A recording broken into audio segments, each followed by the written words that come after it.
ईश्वर की योजना हमारी योजना से हमेशा बेहतर ही होती है।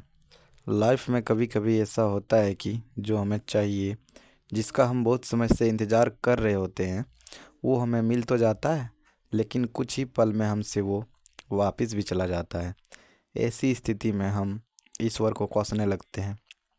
हम ईश्वर से कहने लगते हैं कि आपने मेरे साथ ऐसा क्यों किया। कुछ समय के लिए हमारा भरोसा ईश्वर पर से उठ जाता है, किंतु कुछ समय के बाद हमें ये एहसास हो जाता है कि जो हुआ वो हमारे लिए अच्छा ही था। ईश्वर की योजना हमसे अच्छी होती है। हमें ये बात समझनी चाहिए कि जो हमारे हाथ से चला गया वो हमारे लिए अच्छा नहीं था।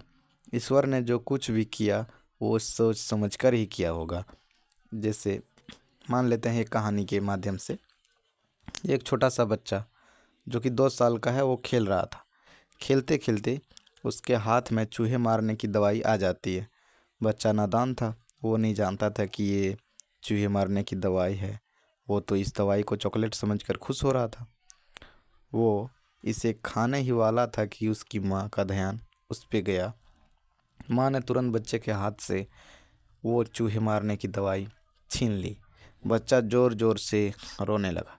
बच्चे को रोने के बावजूद भी माँ ने उसकी एक नहीं सुनी और वो दवाई उसने कहीं पे छिपा दी, क्योंकि बच्चा नहीं जानता था कि ये चॉकलेट नहीं, चूहे मारने की दवाई है।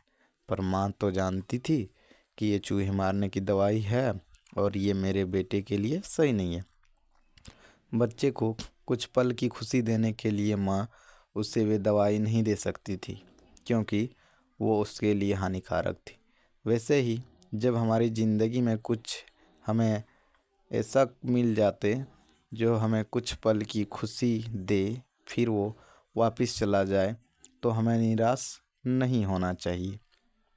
तभी हमें यही सोचना चाहिए कि हमें जो मिला था वो हमारे लिए अच्छा नहीं था।